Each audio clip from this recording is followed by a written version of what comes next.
What is going on, everybody? Welcome to the reveal of the number 6 team in my 2020 NFL Power Rankings with a deep dive into the Seattle Seahawks. Before we hop in, a quick reminder, please do hit that like button down below. It takes just a second, and it is the easiest way to support my channel, so I appreciate you in advance for that.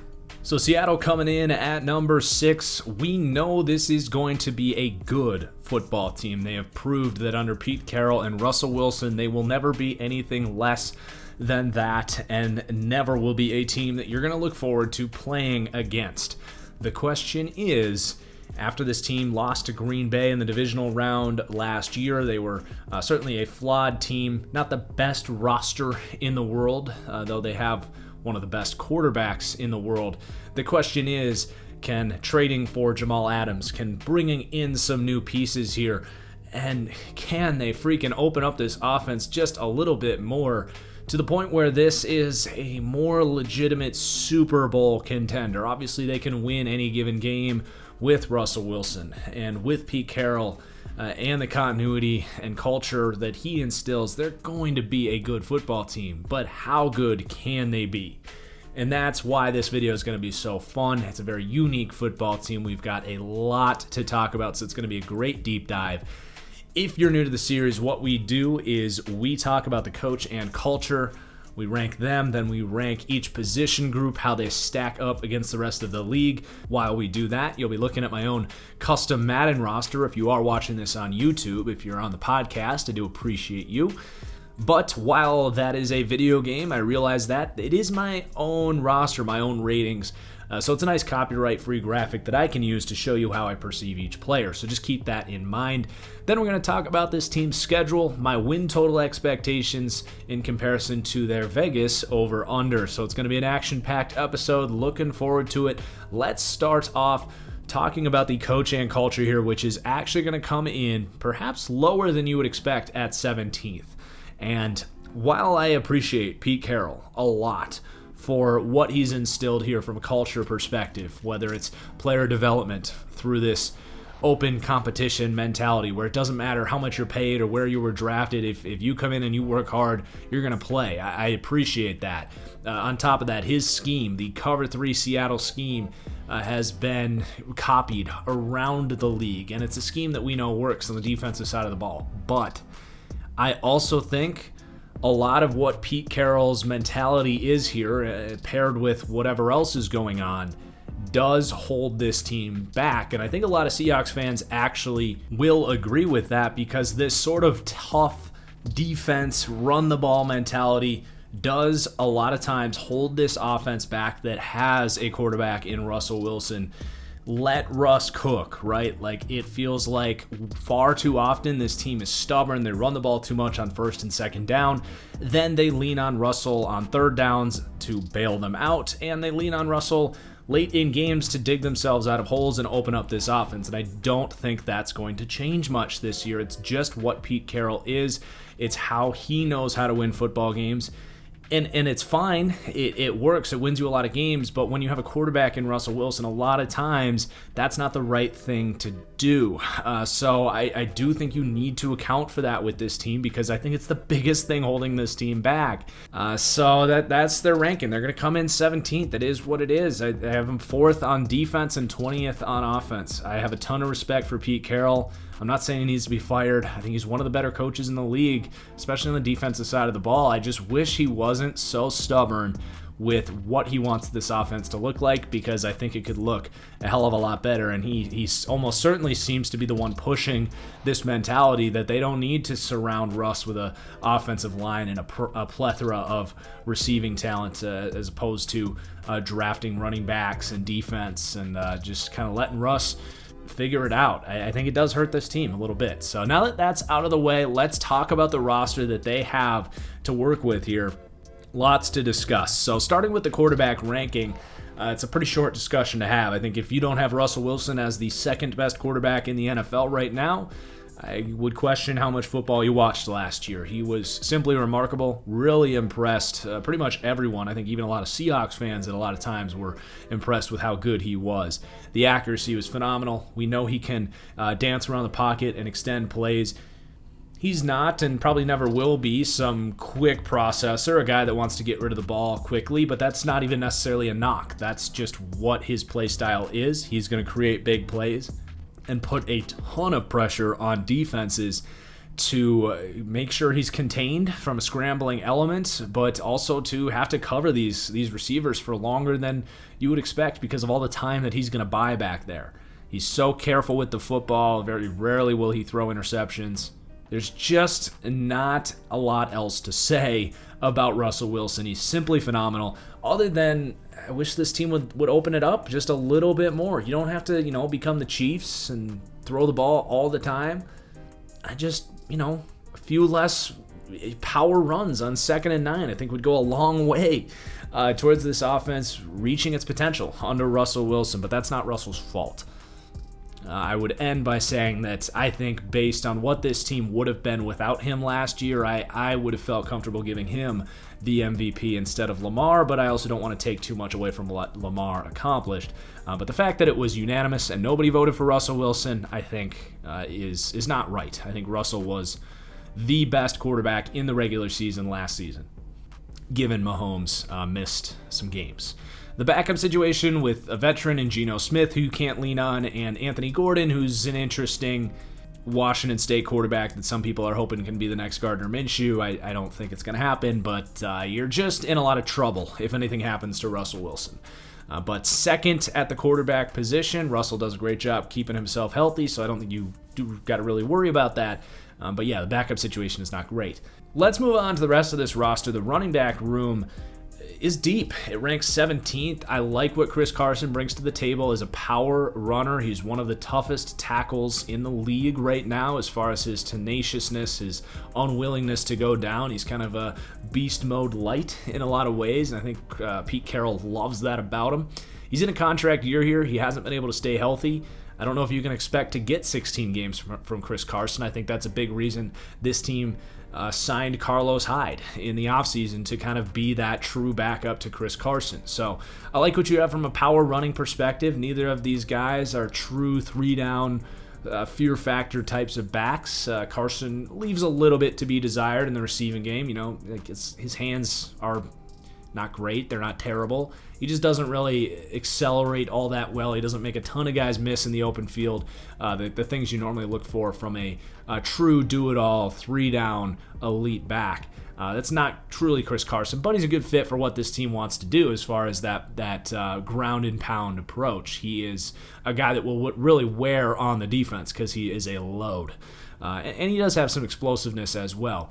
And then you have some interesting pieces. Rashad Penny, a team spent a first-round pick on him a few years ago.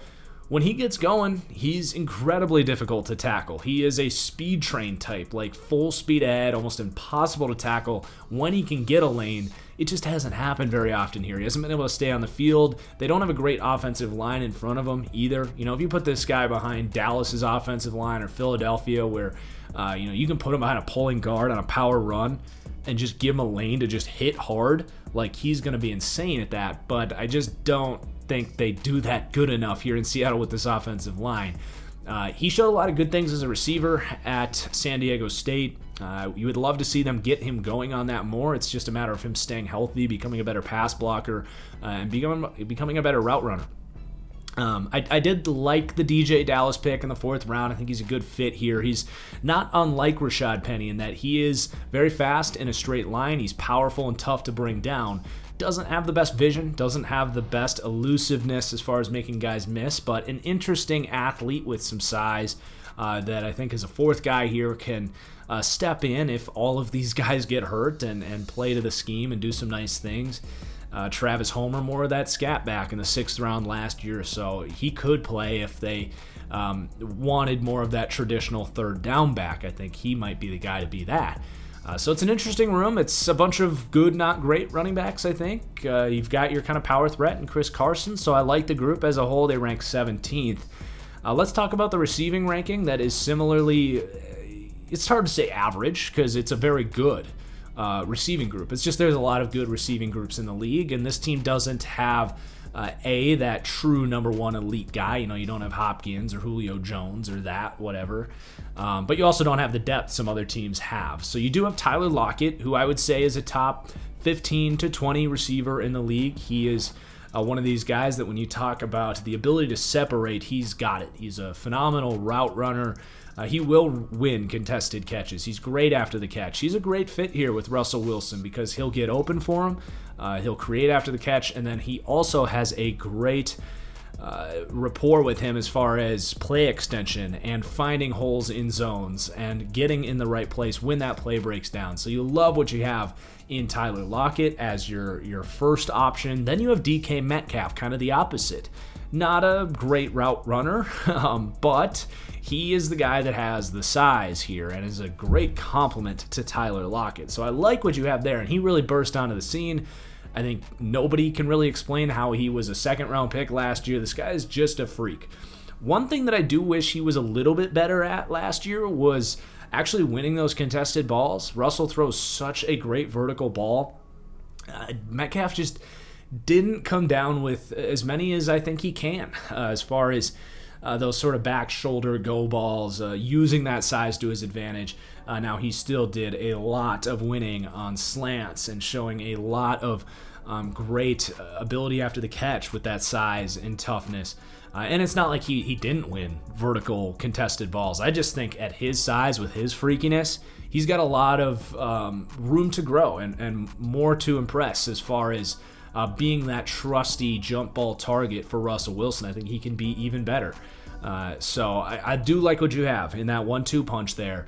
The depth at wide receiver just isn't all that good. You have David Moore, who's a capable outside vertical threat. He will run block. He's a decent third here, just not much fear factor there.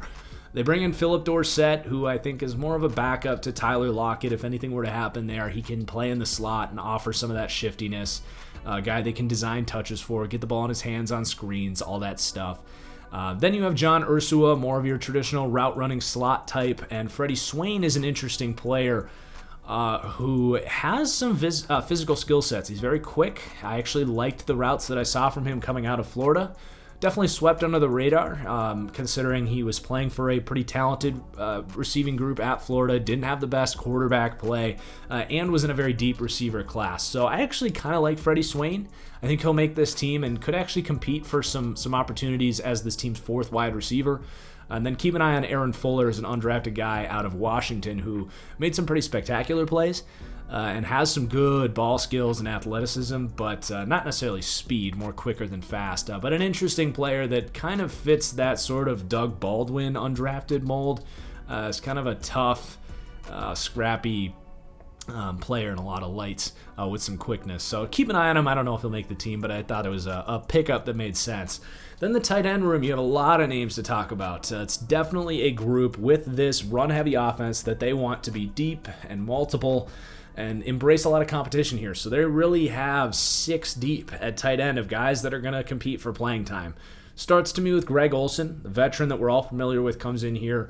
Not what he used to be, but I do think he'll play a role when healthy. He'll probably be banged up a little bit here, but I think they signed him for a reason. I think he'll be this team's quote-unquote number 1 tight end. Then you have Will Dissly. I've talked to Seattle fans who are just questionably high on him, think he's like a top 10 tight end. He's not. He's a very good blocker. He's had some explosive games, but he's not a great athlete. He's not a mismatch problem. There's a reason this team has invested so much elsewhere at this tight end group. I think they see him as a good quality player in a scheme that runs a lot of heavy packages. He's an excellent fit, but not a guy that they're going to lean on too much in the receiving game, and I think rightfully so. But cement him in there as a guy that's going to play a ton and be a really good blocker who can contribute as a receiver, but just not going to be a go-to option most of the time. Then you have an interesting group behind that. You do have a veteran in Luke Wilson who they bring back. I actually would expect him not to make this team. Depending on how Steven Sullivan plays, I don't think they'll keep 6 tight ends here. That's a little excessive. But I think Jacob Hollister showed enough last year in the receiving game. I think Greg Olsen will take that role as the primary receiving tight end from Jacob Hollister, but I think he's a guy that has good hands, decent run after catch, some decent athleticism to separate. He's just a quality backup tight end. I like what you have there. And Colby Parkinson, a really interesting pick out of Stanford. He's a guy that I look at very similarly to what this team had in Jimmy Graham. As far as being a jump ball, red zone, chain moving type of guy who's going to pair nicely with Russell Wilson's ball placement. He won all the time on contested jump balls, a lot of times because he's 6'7", and Stanford actually used him as an outside wide receiver where he got to get matched up on 5'10" corners where he just, without jumping, has a foot on these guys. And he had great ball skills. And one thing that I really liked about Colby Parkinson coming out, I was a little bit higher on him. I thought this was a great pick in the 4th round. He was a nasty blocker on the outside, lined up as a receiver.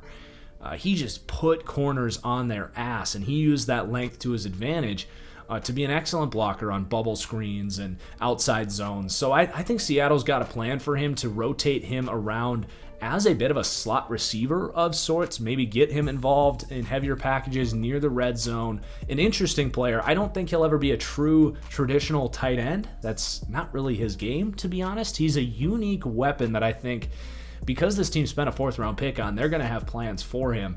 And then you have Steven Sullivan, who is just a freak converted receiver at tight end. They're kind of hoping he can be this sort of Darren Waller type of project here. He's going to have to learn how to block and run routes and play like a tight end, but there's something there, physically speaking. So a lot of depth at the tight end group. It's not a bad receiving core at all. You just don't have an elite group as far as it's concerned, but very good. 16th in the modern NFL, where there's a lot of good receiving cores, is very respectable. Between them and Russell Wilson, it's a big reason this offense is going to rank 9th as a whole. But this offensive line is a big reason it's not going to rank in the top 5. And part of this is a concern that indicates to me that Pete Carroll wants to remain this run-heavy team because they, again, did not invest in the offensive line here. It's going to rank 30th on this group, and it's a unit that I think actually does make it reasonable to say that this team shouldn't be dropping back to pass 35, 40 times a game because you're just going to leave Russell Wilson exposed. So you do have Dwayne Brown at left tackle. That was the best investment that this team's made on the offensive line. He's good to go. He's a very capable starter. He's a very solid left tackle. I like what you have there. But left guard to right tackle might be the worst group in the league, just at those positions. At left guard, it's going to be maybe Mike Iupati. That's a dream that he can stay healthy and still have some juice in the tank. When he's played, he's been a replacement level starter, but that's when he's played. He's been banged up. He isn't what he once was in San Francisco. He's far from it. Now he's a good run blocker if he fits the mold of guys like DJ Fluker, who are kind of that big mauler type of interior guard. But it's going to struggle with a guy like Aaron Donald in your division. I mean, everyone does, but especially a guy that doesn't have the foot speed. But anyway, that's ideally going to be your left guard. Otherwise, you're going to have a competition between a bunch of, I almost said a bunch of filth. Like, I hope these guys work out, and I'm sure they're great guys, but it's not looking good. You got Ethan Pochik, who's, I guess you could say, a bust as a 2nd-round pick in 2017. Phil Haynes, a 4th-round pick last year that you have no expectations for. You do have a Jamarco Jones, a 5th-round pick in 2018. I think he can play. He's a guy that's trying to recover from a nasty injury he had after getting drafted.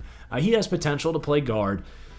But yeah, left guard, it's not looking good at all. And neither is center, because you bring in B.J. Finney, which, it's an upgrade from what you had in Joey Hunt for most of last season. But, man, he's a guy that's been kind of a swingman for Pittsburgh. He can probably play as a low-end starting caliber center, but certainly not ideal. Then at right guard, I would hope it's Damian Lewis can win that job. And don't get me wrong, I like Damian Lewis quite a bit, and I like this pick. The problem with Damian Lewis is he's not a good pass blocker. He's one of the better run-blocking guards that have come out, especially this year, but it's just his pass block technique is... I don't know if he's ready to start. I really don't. He's got really choppy feet. He doesn't have a good anchor. He doesn't get his hands inside So if you're going to run the ball a ton, he's technically a good fit here, but I'm worried about him as a rookie in pass protection. Right tackle is also a train wreck. You have Brandon Shell, who, similar to like BJ Finney, like he's started games, he's capable, he's a replacement level starter tackle. It wasn't the worst signing in the world, but to lean on that is far from ideal. And if he doesn't win that job, you're looking at Jamarco Jones, Cedric Ogbuehi, who's been a bust in this league. It's just not pretty. Chance Warmack at guard opted out, by the way. So, man, it is not a good offensive line. Luckily, this team, it's nothing new here. I really thought this might have been the year that they said, all right, let's put a line in front of Russell Wilson. It was a deep offensive line class. There was actually some free agents out there as well, and they didn't make any moves to really upgrade this offensive line. And I think that's concerning for a lot of reasons. A, you're not going to be able to open up this passing offense like the way the fans want to see. And B, it indicates to me that that's not their plan. Their plan is, with bringing in guys like Mike Iupati and Damian Lewis to be your answers at guard, they're saying, yeah, we want to run the ball here. So it is a little bit concerning as far as reaching this team's upside, which is the narrative for this team, because we know they're going to be good. But I want to see more from this offense, and this offensive line is a major reason why I don't know if that's going to happen.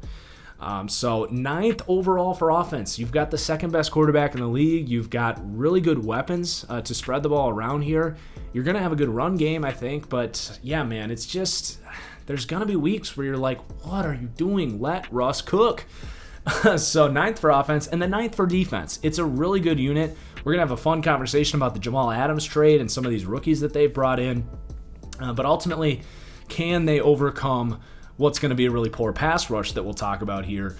So 9th on the defensive side of the ball with this cover 3 Pete Carroll scheme. Let's start with the run defense. I got no issues with this run defense. They play big. They love, especially on the edge, they like to run a lot of base defense as well. This team's going to be tough. They're going to be disciplined, and they have the personnel to stop the run. So I don't really worry about them in that regard. I'll comb through the players here, and then we'll talk about the pass rush. So Poona Ford, if you don't know who this guy is, you should. He's 5'11", 310 pounds. He's like the shortest defensive lineman in the league. And, man, he shows why it can be an advantage to be that short, because he comes in hot, heavy, and low, and you just can't get your hands on him. And when you are smart and really play with that leverage, because when you're shorter, it can be harder to see your run fits, to control your block, and kind of play that traditional disciplined run defense. So you really have to have a good feel for where the ball carrier is when you're playing that low, and he does. And when you do that, offensive linemen just can't get their hands on you because you're coming in like at their balls. Like you can't block that when you're 310 pounds and you're a 6'6" guard, and you can't get your hands, you can't get under this guy. He just flies in and blows shit up. So I love Poona Ford as a run defender. There's going to be times where he guesses wrong and can't play with that discipline, but that's fine. He's a really good run defender. Jerron Reed is potentially a better pass rusher than a run defender, but he's kind of the opposite, where he will hold his guy a little longer. He's a stronger arms and a good run defender. And then you have DeMarcus Christmas, a 6th-round pick last year. They're going to rotate in some of these guys like LJ Collier, Rasheem Green, I expect will play some defensive tackle. Kind of in the role that Quentin Jefferson played last year, who is a loss as far as run defense goes. But they're so plug and play with these hybrid defensive ends that I'm not worried about that aspect of run defense.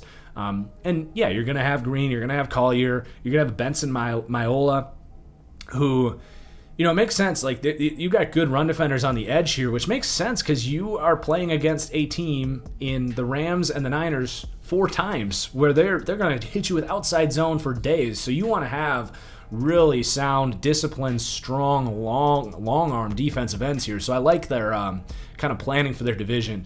And then your linebacking group is really going to help you defend the run.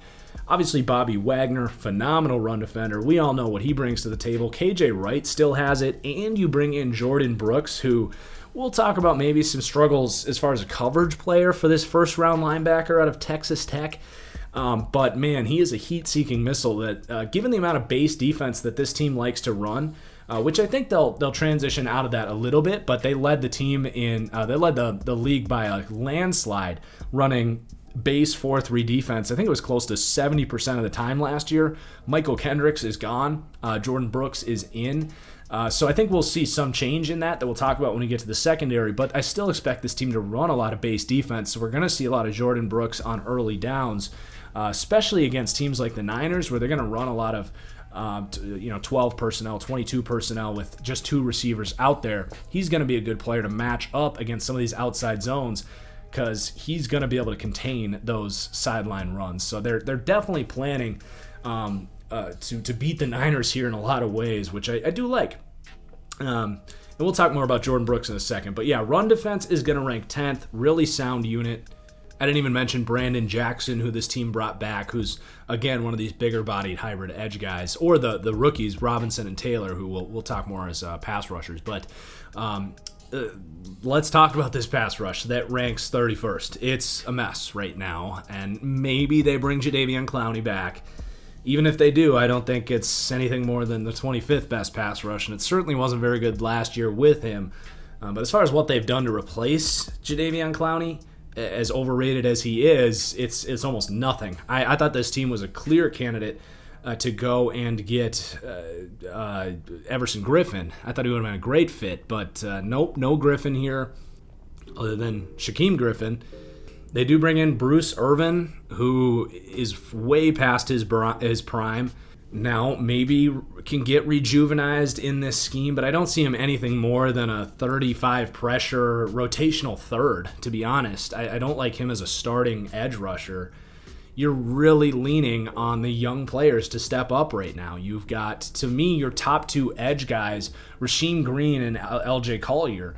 Collier just couldn't get on the field last year. Now, with Clowney gone and with Quentin Jefferson gone, I think they're going to expect him to take that step up. They spent a first-round pick on him last year. This is never a team that will force you to play if you aren't practicing hard, and maybe he just is a bust. But I think Collier will be better this year. It's almost impossible not to be. I mean, he barely played. He couldn't get on the field.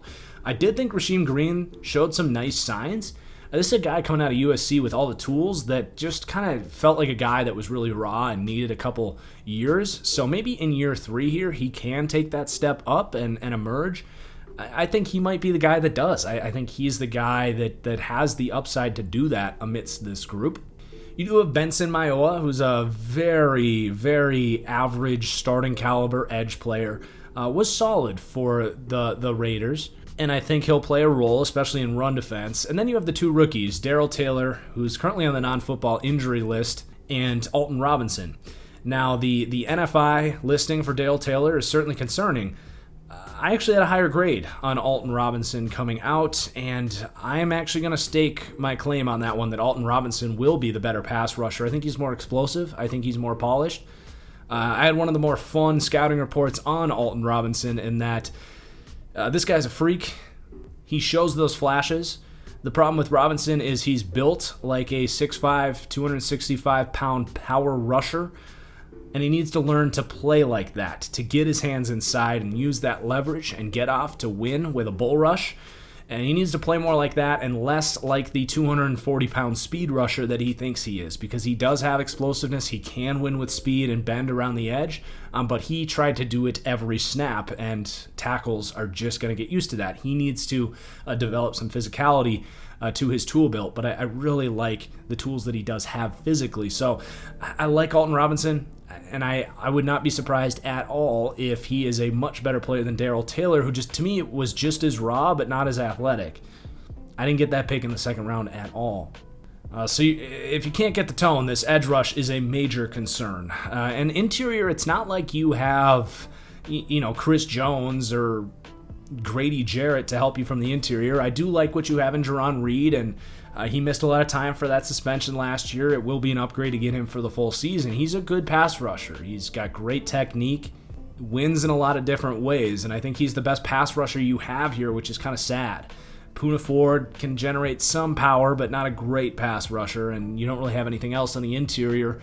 You're hoping maybe LJ Collier can kick in there and give you some of that on passing down. So man, it's a rough pass rush, and if things were a little better here, I'd be much more optimistic about this defense to really be what it needs to be if this is going to be a team that wants to kind of limit their offense a little bit and run the ball a lot. I think it's going to be a lot of games where it's a similar script, where they trust this defense a little bit too much.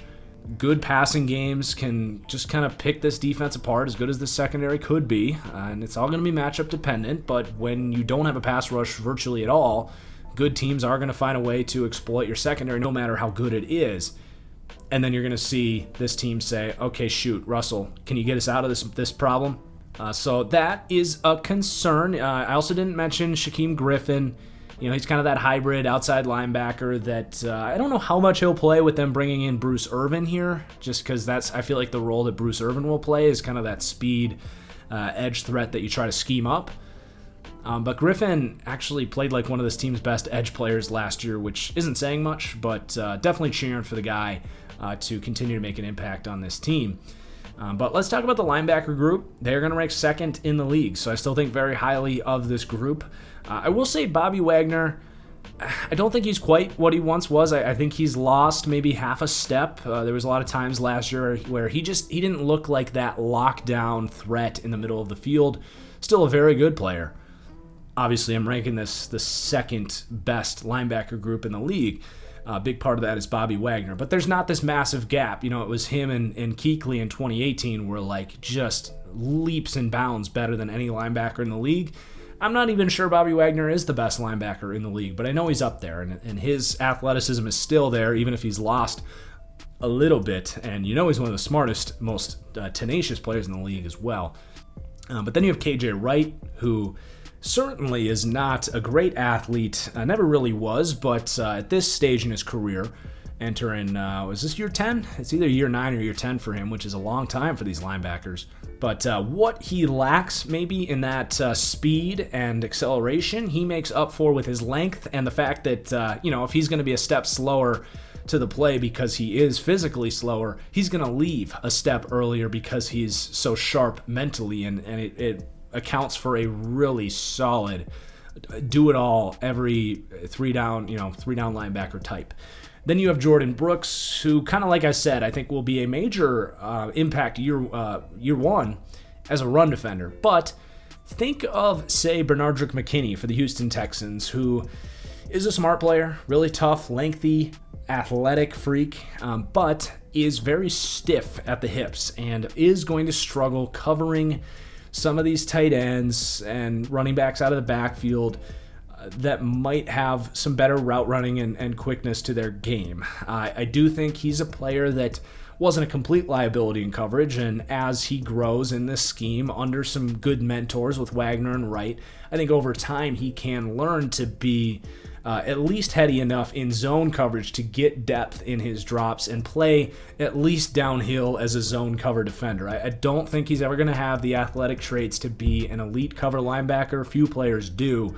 But man, if you're an elite run defender and can just develop enough in coverage like a guy like Bernardrick McKinney, that's a very good linebacker. And while I thought he was a third-round prospect, and this was the third or fourth year in a row that the Seahawks didn't draft a first-round prospect or even a top 50 prospect in the first round, I still think there's a chance that he actually turns into a really good football player, given his surroundings here. And I like that they have some youth developing next to him that can be better cover players with guys in Cody Barton and Ben Burke-Irvin who have those fluid movement skills to be better coverage players as they potentially age out KJ Wright and Bobby Wagner here. So they're doing a really good job planning for the future. This scheme puts a lot of pressure and emphasis on those linebackers to patrol the middle of the field, and I think that they're going to be set at this position for years to come. And that's really your linebacker group right there, ranking second. So let's talk about the secondary that's going to have a lot on their hands this year as far as having a lot of expectations, rightfully so, getting Jamal Adams, bringing in Quentin Dunbar from Washington, who broke out last year. They're going to have heavy expectations. Can they meet that without much of a pass rush in front of them? It's going to be tough. So they are going to start at corner, and we'll get to Jamal Adams. But they have Shaquille Griffin, who was really solid last year, and he's a guy that is just going to continue to develop. He has excellent speed and length and is good press corner. He's a great fit here in a contract year. I don't know if he'll be Richard Sherman good, but I think he has a chance to really emerge as, let's say, Byron Jones or Xavier Rhodes good, as this really high-end outside corner in a great scheme fit. Maybe another great example would be Xavier Howard for Miami. One of these true number one corners that aren't often brought up in the conversation with these elite guys, but still real good outside corners, and a guy that I think Seattle would love to pay if he can play well again this year. So definitely a breakout candidate in a lot of ways to emerge as that caliber player. And then you have Quinton Dunbar now next to him, and I'm glad that his case off the field with DeAndre Baker, and there was a lot of uncertainty as to, is this guy going to be able to play football not just this year but ever again? They trade for him from Washington, so another guy in a contract year. There's a chance that these guys really click together, and this team has to spend over $30 million in next year re-signing these guys. But I love the scheme fits.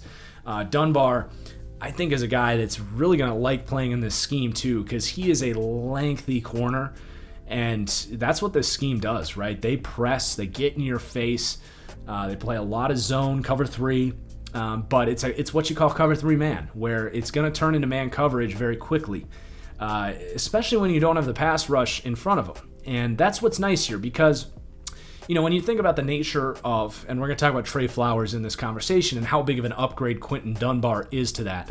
When you think about the nature of a cover three press man scheme, the idea here, and that's why these teams that have this scheme, think of Jacksonville, San Francisco last year, over the last decade, it's a very popular scheme that's been populated around the league.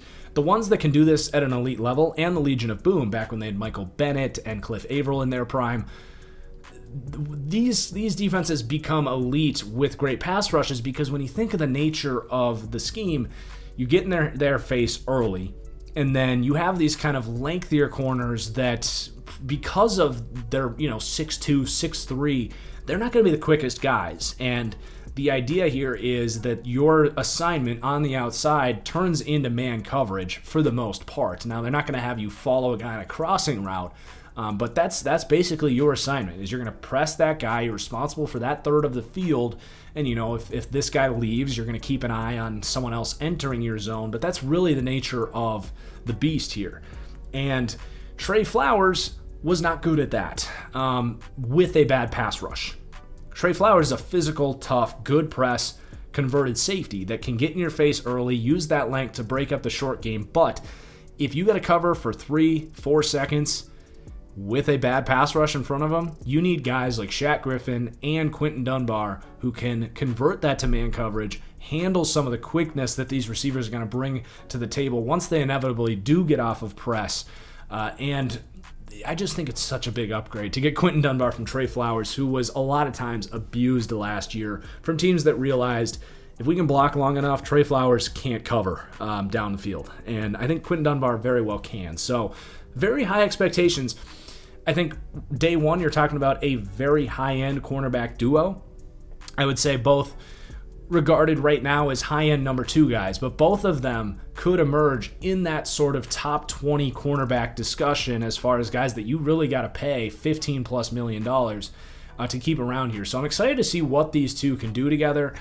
And what's beautiful here is you are also bringing in Jamal Adams. And this is a super fun conversation. I loved everything about this trade, and I actually predicted the hell out of this trade. And I'm going to toot my horn because this was a great call by me, and if you say I'm full of myself, then I don't care.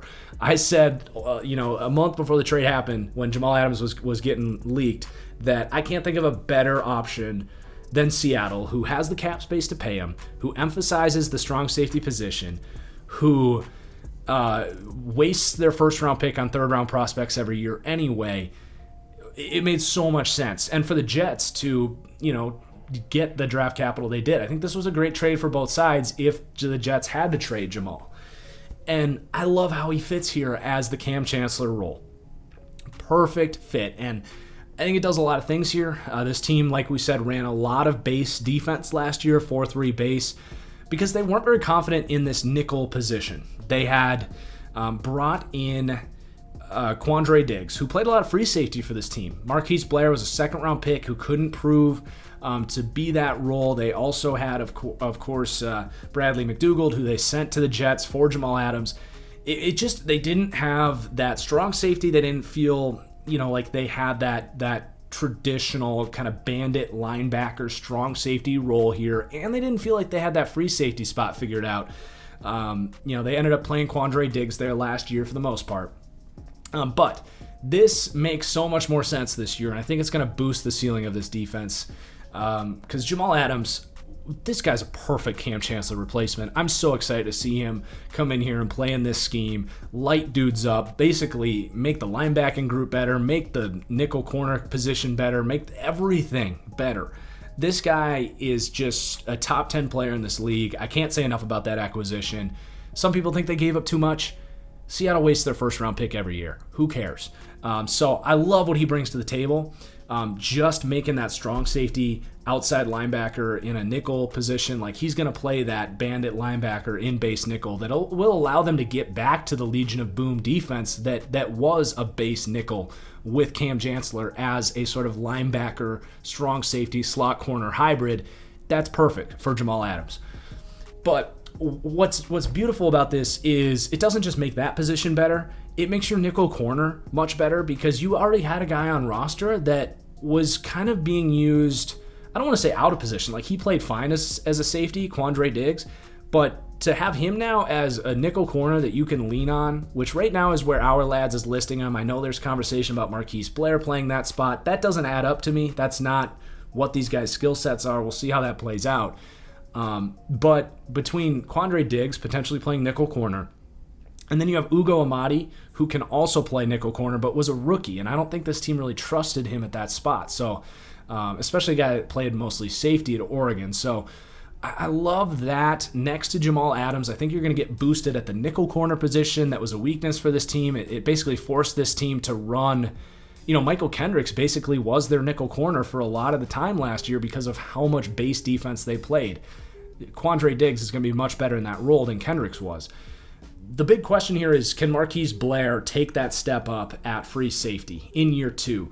Coming out of that Utah system that's just pumped these cover 3 center fielding free safeties out. Before him, it was Marcus Williams who played. Then it was Blair. This year, it was Julian Blackmon. In theory, I think Marquise Blair can really step up and play at a high level at that free safety position with all of these pieces in place around him. Now, you have some flexibility there because Quandre Diggs can absolutely play that role. But then you're getting back towards, can Ugo Amadi step up at slot corner? Do you have to go more base and bring in Jordan Brooks on the field? It just gets a little more scrappy if Marquise Blair can't step up, but I think that's the answer. The other option may be, do they consider, now that you have Dunbar and Griffin, Flowers played safety at Oklahoma State. That could be something they entertain as well. So you've got options in this secondary, which I don't think they necessarily had last year. I think their hands were tied a little bit more, and I think you're going to see the scheme open up a lot more towards what this defense does well. So that's all very exciting. I'm really excited to see this all play out. There's just not much to say about the depth. They did pick up DJ Reed, who's another similar guy to like Ugo Amadi, Quandre Diggs, who's kind of that slot corner hybrid type of defensive back. They picked him up from San Francisco. He might be a guy that worth keeping around because the nickel corner position is not quite figured out. Then you have basically a bunch of lengthy press guys. Seattle's going to roster 4 or 5 of them between Ryan Neal, who's kind of this safety corner question mark. Delano Hill was a 3rd-round pick in 2017. He's kind of just safety depth. Nico Thorpe, Lennon Stevens, no one you're excited about if you have to go that deep into your depth chart. But yeah, the secondary is exciting this year. It ranks 7th. It's going to be interesting. It's probably the most polarizing unit as far as outside of maybe like New England and Miami, I guess, are similar. But this sort of build up the secondary and not worry so much about the pass rush. It's sort of a modern philosophy that teams are experimenting with. I don't know if you can get away with how bad this pass rush is and still be an elite defense. We'll find out. But it's certainly interesting nonetheless, and I'm excited to see it play out. So ultimately, they're going to be 9th on offense, 9th on defense. They have a ton of talent on both sides of the ball, but both have pretty major weaknesses as well, right? And they both happen to be in the trenches. On the offensive side of the ball, you know this offense is going to be able to pass the ball, but how much do they want to do that? And how much does their lack of ability to pass protect and open up the passing game hold their offense back outside of being a top 5 unit? Similarly, on the defense, how much does their inability to rush the passer on a week-to-week basis hold them back from being a elite top 5 defense? It's hard to picture an elite defense without the pass rush. New England was kind of the one team that did it last year, but you also had Bill Belichick scheming up pressure, and I don't know if you're necessarily getting that here. So there is your overview. It's getting a little longer. We're going to just take a quick peek at the schedule here. Right now, it's kind of a pessimistic projection. They do play in the NFC West, which is a tough division, and their over-under from Vegas actually acknowledges that. It's 9 wins, which is a little bit lower. I've got them right smack dab on that. We'll see if that changes when we do our preseason schedule, full overview predictions. Right now, I have them losing a lot of tough road games at Arizona, at Buffalo, at Atlanta in the first half of the season. This was all done, and I can't really change it at this point, right? Because I've already done the Atlanta episode. I've already done the Buffalo episode. But maybe that Jamal Adams trade does change some things. So again, keep an eye on this channel for that full preseason predictions episode. I'm not going to go too much further into the schedule predictions here. If you're listening on the podcast, I do encourage you to head over to YouTube and you can kind of see my schedule predictions if you want to see it.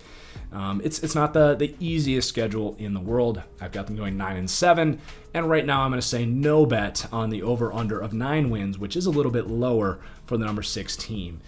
But certainly a team that with a 7 wild card or a 7-team playoff, 7th seed wild card is in the mix for that, and certainly a team that can win this division as well. So that is your Seattle deep dive. It was a really fun one. I hope you guys enjoyed. I hope you learned a thing or two. It's been so fun to see you guys interact. We're going to be into the top 5 with this deep dive series with the next one. So keep the comments coming. I love it. I love seeing the engagement. I appreciate you guys watching. Please do hit that like button. Cheers, and we'll see you after the next one. Peace out.